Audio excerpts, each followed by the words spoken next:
Hello everyone! It's been a while since I recorded any voiceover for this reference material series, but this is a video that requires a little explanation.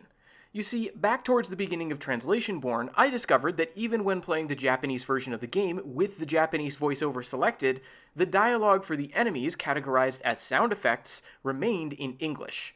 I found that a notable indication of how the game prioritized the English language voice work in production, particularly when combined with the evidence that the Japanese voiceover for the game's introductory cutscene had to leave out some of the information from the Japanese subtitles for that same cutscene.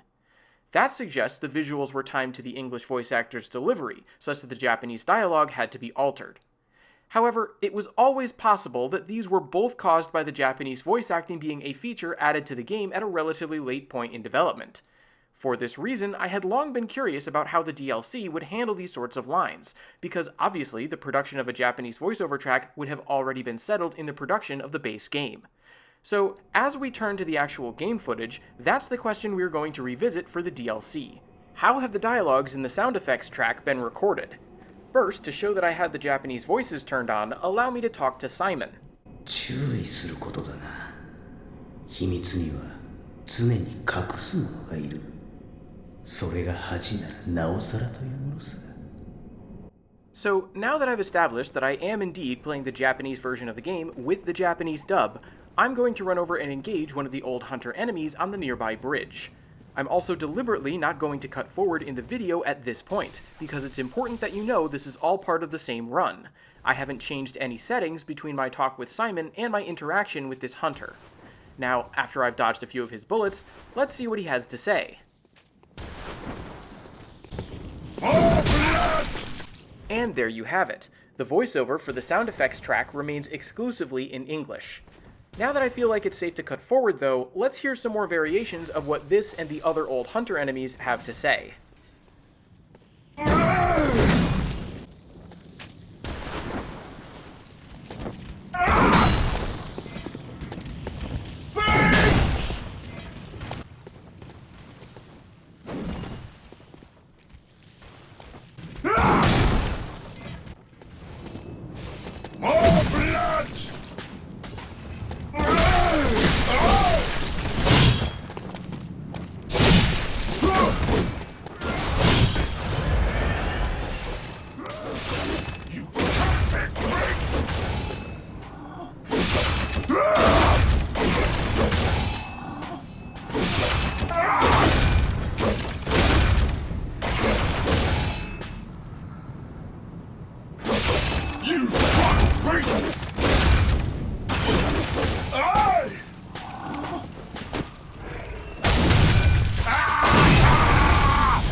Okay, so after that frenetic showcase of some of the old hunter voice work, I have a few more common collected thoughts to share.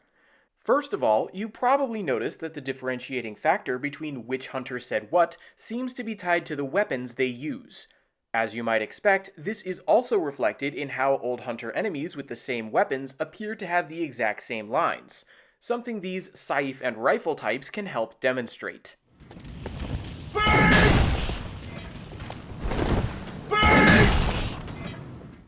I realize that's just a single exclamation I've used as an example, but I think it helps drive home the point that, like other enemies in Bloodborne, different weapons indicate a different variant of an enemy. But what about the main question I wanted to investigate? Can we now say that the prioritizing of the English voices was a deliberate choice throughout the game's development? Well, I can think of a couple potential counter-arguments. For one thing, it's possible that the production of the DLC was rushed in such a way that the relatively low-priority voice work for those hunter enemies simply wouldn't be worth redoing in Japanese. Or it could be that the developers decided to remain consistent with the base game when making the DLC. Still, I believe it's significant that even here in the Hunter's Nightmare, the incidental enemy dialogue only exists in English. If the choice was to save time or money, that still indicates that the English language recording is the one that got done first. Also, while this choice may have been made for consistency's sake, note that it's still a decision that prioritizes the English over the Japanese.